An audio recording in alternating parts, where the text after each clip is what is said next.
قل لا اسألكم علیہ اجرا الا المودۃ فی القربى۔ اے محبوب صلی اللہ علیہ وسلم، آپ اپنے امتیوں کو بتا دیں، اپنے امتیوں سے کہہ دیں کہ لوگوں، میں نے جو تم پر محنت کی ہے، تمہارا حال یہ تھا کہ تم جہنم کے گڈھے میں گر چکے تھے، تم جہنم کے گڈھے میں گر چکے تھے یا گرنے والے تھے۔ میں نے تمہیں اس جہنم کے گڈھے سے نکال کر جنت کی راہ میں ڈال دیا، بہتوں کو تو جنت تک پہنچا دیا۔ تم اندھیرے میں اپنی زندگی گزار رہے تھے، ظلمت میں اپنی زندگی بسر کر رہے تھے۔ اللہ کے نبی صلی اللہ علیہ وسلم کا احسان یہ ہے کہ انہوں نے ہمیں اس اندھیرے سے نکال کر ایک زندگی اور ایک ایمان کی روشنی عطا کر دی ہے۔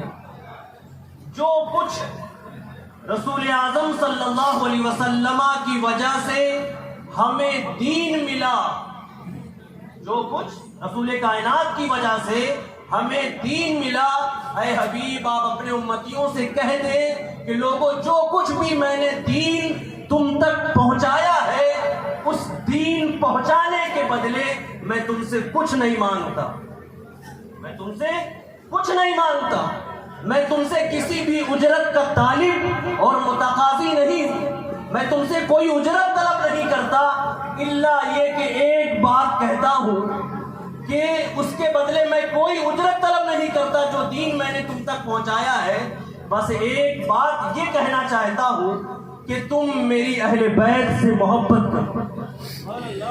جو دین میں نے تم تک پہنچایا ہے، اس کے بدلے مجھے کچھ نہیں چاہیے، اس کا بدلہ مجھے نہیں چاہیے، اس کی اجرت مجھے نہیں چاہیے۔ ہاں ایک بات ضرور کہتا ہوں کہ تم میری اہل بیت سے محبت کرو۔ اب سوال یہ پیدا ہوتا ہے کہ حضور کی اہل بیت ہیں کون؟ میں شارٹ کٹ میں آپ کو باتیں بتاؤں گا۔ حضور کی ازواج مطہرات، حضور کی بیویاں، یہ حضور کی اہل بیت میں سے۔ حضرت مولا کائنات علی کرم اللہ وجہہ الکریم، یہ حضور کی اہل بیت میں سے۔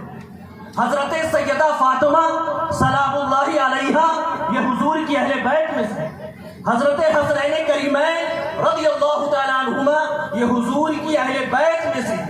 اور قیامت تک جو بھی نبی کی نسل سے ہوگا وہ لاحق اہل بیت ہوگا، ڈائریکٹ ہے۔ قیامت تک جو بھی نبی کی نسل سے ہوگا وہ ڈائریکٹ اہل بیت نہیں ہوگا، لاحق اہل بیت ہوگا، ڈائریکٹ اہل بیت نہیں ہوگا۔ تو اللہ کے نبی صلی اللہ علیہ وسلم نے ہمیں حکم دیا کہ لوگوں، میری اہل بیت سے محبت کرو، میری خاندان والوں سے محبت کرو، میری قرابت سے محبت کرو۔ لیکن آپ اندازہ کریں کہ رسول اعظم صلی اللہ علیہ وسلم نے ہمیں اپنی اہل بیت سے محبت کرنے کا حکم بعد میں دیا ہے، پہلے خود رسول اکرم نے محبت کر کے دکھائی۔ رسول اللہ نے اپنی اہل بیت سے محبت کرنے کا حکم ہمیں بعد میں دیا ہے، پہلے خود رسول اعظم نے محبت کر کے دکھائی۔ میں نے آپ سے بتایا تھا کہ ازواج مطہرات یہ حضور کی اہل بیت میں سے۔ حضور نے ازواج مطہرات کے ساتھ کیسی محبت کی، حضور نے ازواج مطہرات سے کیسی محبت کی۔ آج ہمیں شرم آتی ہے نا یہ بتانے میں کہ میں اپنی بیوی سے محبت کرتا ہوں، آج ہمیں شرم محسوس ہوتی ہے۔ اگر کوئی شخص ہم سے پوچھ لے، سوال کر لے تو ہمیں شرم آتی ہے یہ بتانے میں کہ میں اپنی بیوی سے محبت کرتا ہوں۔ ہمیں بڑا عجیب سا معلوم ہوتا ہے۔ تاجدار کائنات کو سنیں، کسی نے بھرے مجمع میں سوال کیا، کسی نے بھرے مجمع میں سوال کیا، تنہائی میں نہیں بلکہ بھرے مجمع میں سوال کیا، یا رسول اللہ آپ سب سے زیادہ کس سے محبت کرتے ہیں، آپ سب سے زیادہ کس سے محبت فرماتے ہیں؟ اللہ کے رسول صلی اللہ علیہ وسلم نے جواب دینے میں ذرا سی بھی تاخیر نہیں کی، بلکہ آقا فوراً ارشاد فرماتے ہیں کہ میں سب سے زیادہ عائشہ سے محبت کرتا ہوں، میں سب سے زیادہ عائشہ سے محبت کرتا ہوں۔ تو رسول اللہ نے محبت کرنے کا اہل بیت سے حکم ہمیں بعد میں دیا ہے، پہلے رسول اللہ نے پہلے خود محبت کر کے دکھائی. حضرت خدیجہ کو دیکھ لیں آپ. ایک مقام پہ حضرت خدیجہ نے حضور صلی اللہ علیہ وسلم سے عرض کیا یا رسول اللہ یہ چادر مجھے دے دے, یا رسول اللہ یہ چادر مجھے دے دے. اللہ کے رسول فرماتے ہیں کس لیے؟ حضرت خدیجہ عرض کرتی ہیں یا رسول اللہ میں بیمار ہوں اور مجھے لگتا ہے کہ اسی بیماری میں اس بیماری سے شفا یاب نہیں ہو سکتی. یا رسول اللہ مجھے لگتا ہے کہ اسی بیماری میں مجھے موت آ جائے گی, اسی بیماری میں مجھے موت آ جائے گی. یا رسول اللہ میری دو تمنا ہے, میری دو آرزویں ہیں. پہلی تمنا یا رسول اللہ یہ ہے کہ جب میں مروں مجھے موت آئے تو میرے جسم پر یہی چادر رہے, جب مجھے موت آئے تو میرے جسم پر یہی چادر رہے. اور یا رسول اللہ دوسری تمنا یہ ہے, دوسری آرزو یہ ہے یا رسول اللہ جب مجھے مرنے کے بعد کفن دیا جائے تو اسی چادر میں کفن دیا جائے جس چادر نے آپ کے جسم اطہر کو چھو لیا. مجھے اسی چادر میں کفن دیا جائے جس چادر نے آپ کے جسم اطہر کو چھو لیا ہے. یقین جانے حضرت خدیجہ کا یہ رویہ تھا حضور کے ساتھ. جب حضرت خدیجہ نے اتنا کہا ہے نا حضور صلی اللہ علیہ وسلم رو پڑے, حضور کی آنکھوں سے آنسو آ گئے اور حضور کانپتے ہوئے لہجے میں ارشاد فرماتے ہیں اے خدیجہ یہ چادر تو بہت چھوٹی چیز ہے, اے خدیجہ یہ چادر تو بہت چھوٹی چیز ہے. اگر تم مجھ سے میرے جسم کی کھال بھی مانگ لو تو میں تمہیں اپنی کھال بھی اتار کے دے دوں. تو رسول اللہ نے محبت کر کے دکھائی ہے اپنی ازواج مطہرات سے. اپنی ہمیں اہل بیت سے محبت کرنے کا حکم بعد میں دیا ہے, پہلے رسول اللہ نے محبت کر کے دکھائی ہے. آپ دیکھیں ایک بات میں آپ کو سمجھا دوں کہ کوئی شخص یہ نہ سمجھے کہ رسول اللہ نے فطری محبت کی, یہ نیچرل لو فطری محبت تھی. ہر نانا کو اپنی, ہر باپ کو اپنی بیٹی سے محبت ہوتی, ویسے حضور نے کی. کوئی شخص یہ نہ کہے ہر سسر کو اپنے داماد سے محبت ہوتی ہے تو رسول اللہ نے حضرت علی سے کی. ہر نانا کو اپنے نواسے سے محبت ہوتی ہے تو حضور نے حسنین کریمین سے کی.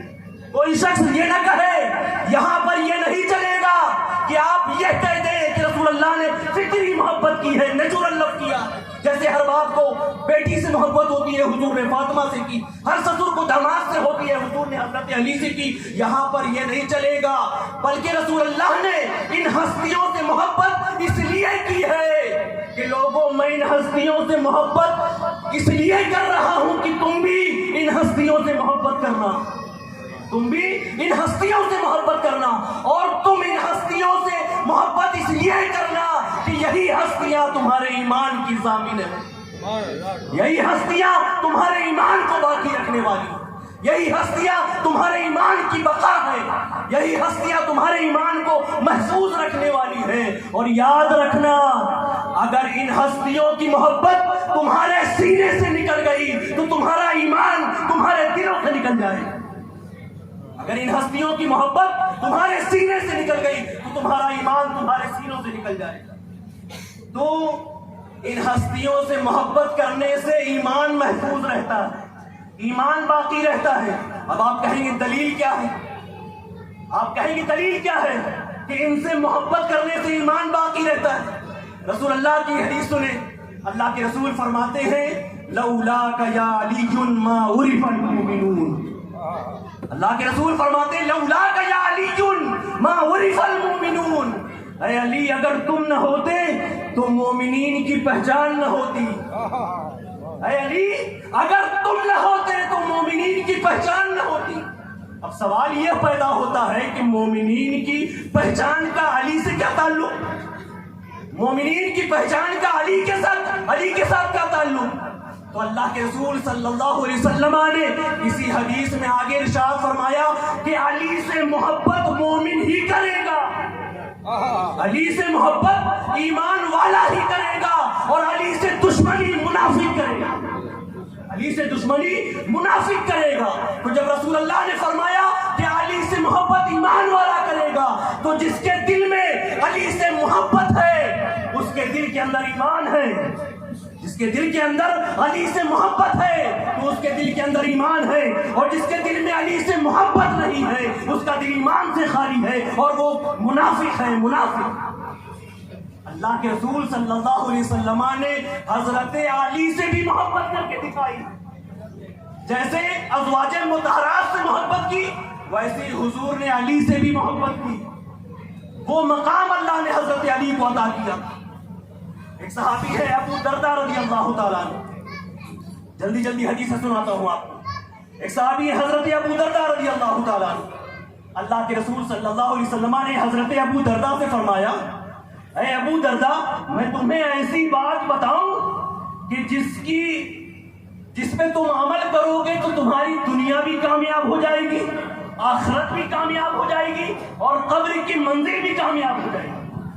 اے ابو درداء میں تمہیں ایسی بات بتاؤں کہ جس دنیا بھی کامیاب ہو جائے گی, آخرت بھی کامیاب ہو جائے گی, اور قبر کی منزل بھی کامیاب ہو جائے گی. یہی تین چیزیں تو ہیں کہ اگر ہم یہاں کامیاب ہو گئے تو باقی بچا کیا؟ اگر ہم یہاں کامیاب ہو گئے تو باقی بچا کیا؟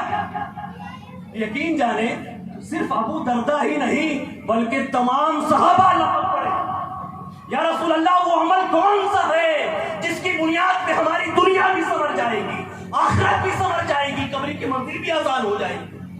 اللہ کے رسول صلی اللہ علیہ وسلم نے کوئی خاص قسم کی عبادت نہیں بتائی کہ رات بھر نمازیں پڑھو, مصلی بچھاؤ, تہجد پڑھو, یہ نہیں فرمایا. اللہ کے رسول نے فرمایا ہب علیًا. اللہ کے رسول نے ایک جملہ ارشاد فرمایا, ہب علیًا, علی سے محبت کرو, دنیا بھی کامیاب ہو جائے گی, آخرت بھی کامیاب ہو جائے گی, قبر کی منزل بھی آسان ہو جائے گی. سبحان اللہ. صرف علی سے محبت کرو, علی سے محبت کرو, دنیا بھی کامیاب ہے, آخرت بھی کامیاب ہے, قبر کی منزل بھی آسان ہو جائے گی. وہ مقام اللہ نے حضرت علی کو عطا کیا ہے. اللہ کے نبی نے حکم دیا کہ علی سے محبت کرو, کیونکہ علی سے محبت یہ ایمان کی ضامن, علی سے محبت یہ ایمان کو بچانے والی, علی سے محبت یہ ایمان کو محفوظ رکھنے والی.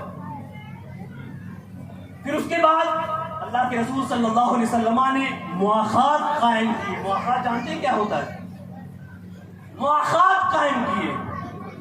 مواخات کہتے ہیں, تھوڑا توجہ کے ساتھ سنیں, جو بھی صحابی مکے سے اپنا سب کچھ چھوڑ کر مدینہ ہجرت کر کے آتا تھا, جو بھی صحابی سب کچھ چھوڑ کر مدینہ ہجرت کر کے آئے, جب آئے تو انہیں اجنبیت کا احساس ہوا. جو صحابی مکے سے ہجرت کر کے مدینہ آئے تو انہیں اجنبیت کا احساس ہوا. جب اجنبیت کا احساس ہوا تو اللہ کے رسول صلی اللہ علیہ وسلم نے بھرے مجمع میں ایک انصاری صحابی, یعنی جو مدینے والے تھے, ایک انصاری صحابی کا نام لیا کہ فلاں بن فلاں تم کھڑے ہو جاؤ, اور ایک مہاجر صحابی جو مکے سے آئے ہوئے تھے ان سے کہا کہ فلاں بن فلاں تم کھڑے ہو جاؤ. اللہ کے رسول نے فرمایا کھڑے ہو جاؤ اور تم آپس میں ایک دوسرے کو اپنا بھائی بنا لو, آپس میں تم ایک دوسرے کو اپنا بھائی بنا لو. پھر اللہ کے رسول نے مہاجر صحابی کا نام لیا کہ فلاں بن فلاں تم کھڑے ہو جاؤ, انصاری صحابی کا نام لیا فلاں بن فلاں تم کھڑے ہو جاؤ اور فلاں کو اپنا بھائی بنا لو. اسے اسلامی تاریخ میں عقد مواخات کہا جاتا ہے. یہ کانٹریکٹ حضور صلی اللہ علیہ وسلم نے قائم کیا تھا, بھائی بھائی بنانا, بھائی بھائی بنانا. حضرت علی فرماتے ہیں کہ اللہ کے رسول سب کا نام لے رہے تھے, میرا نام ہی نہیں لے رہے تھے. حضرت علی فرماتے ہیں کہ حضور سب کا نام لے رہے تھے کہ فلاں بن فلاں تم کھڑے ہو جاؤ, فلاں بن فلاں تم کھڑے ہو جاؤ, اسے اپنا بھائی بنا لو, اسے اپنا بھائی بنا لو. حضرت علی فرماتے حضور میرا نام ہی نہیں لے رہے تھے. حضرت علی فرماتے سارے نام حضور نے لے لیے لیکن میرا نام نہیں آیا. حضرت علی فرماتے میں انتظار میں تھا کہ اب میرا نام آئے گا, اب میرا نام آئے گا.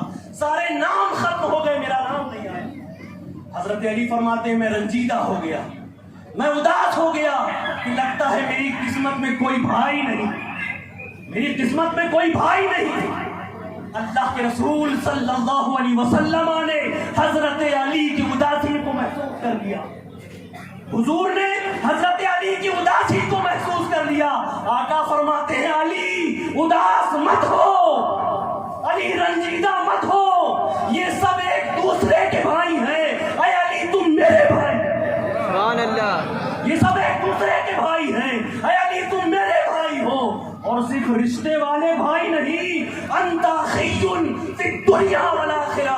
اے علی تم میرے ایسے بھائی ہو سبحان اللہ. دنیا میں بھی میرے بھائی ہو اور آخرت میں بھی میرے بھائی ہو. تو اللہ کے رسول صلی اللہ علیہ وسلم نے علی سے محبت کر کے دکھائی ہے. ہمیں حکم بعد میں دیا، ہمیں حکم بعد میں دیا. نعرہ تکبیر، نعرہ تکبیر، نعرہ رسالت، حمایہ اہل سنت.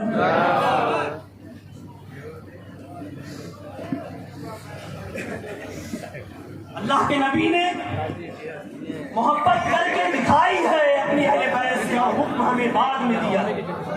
پھر اللہ کے رسول صلی اللہ علیہ وسلم نے سیدہ سے محبت کر کے دکھائی، حضرت فاطمہ الزہرا سلام اللہ علیہا سے محبت کر کے دکھائی. حضور نے حضرت فاطمہ سے کیسی محبت کی؟ اللہ کے رسول صلی اللہ علیہ وسلم تشریف فرما ہوتے، حضرت فاطمہ حضور سے ملنے کے لیے آتی. آپ یقین جانے، اندازہ کریں، جیسے ہی حضور کی نظر حضرت فاطمہ پہ پڑتی، اللہ کے رسول حضرت فاطمہ کو دیکھ کر ان کے استقبال کے لیے کھڑے ہو جاتے. حضرت فاطمہ کے استقبال کے لیے کھڑے ہو جاتے، آگے بڑھ کر فاطمہ کا استقبال کرتے، حضرت فاطمہ کا ہاتھ چومتے اور اس جگہ سے ہٹ جاتے جس جگہ پہ آپ خود بیٹھے ہوتے. جس جگہ پہ اس جگہ سے ہٹ جاتے جس جگہ پہ آپ خود بیٹھے ہوتے اور حضرت فاطمہ کو اس جگہ بٹھاتے. یہ مقام دیا تھا اللہ کے رسول صلی اللہ علیہ وسلم نے. تو بتانے کا مقصد یہ ہے کہ حضور نے اہل بیت سے محبت کرنے کا جو حکم ہمیں بعد میں دیا ہے، پہلے خود تاجدار کائنات نے محبت کر کے دکھائی، محبت کر کے دکھائی. حدیث میں آتا ہے کہ اللہ کے رسول صلی اللہ علیہ وسلم ارشاد فرماتے ہیں، احبونی لحب اللہ، احبونی لحب اللہ واحبوا اہل بیتی لحبی. آقا فرماتے ہیں کہ اگر تم اللہ کی محبت چاہتے ہو، اللہ کی محبت چاہتے ہو تو مجھ سے محبت کیا کرو. اللہ کی محبت چاہتے ہو تو مجھ سے محبت کیا کرو، کیونکہ اللہ کی محبت میری محبت کے بغیر نہیں، اللہ کی محبت میری محبت کا غیر نہیں، اللہ کی محبت میری محبت کا سوا نہیں ہے. اگر تم اللہ کی محبت چاہتے ہو تو مجھ سے محبت کیا کرو. پھر اسی قاعدے کو مقرر کر کے اللہ کے رسول نے فرمایا، وَأَحِبُّوا أَهْلَ بَيْتِي لِحُبِّي. اگر تم میری محبت چاہتے ہو تو میرے اہل بیت سے محبت کیا کرو.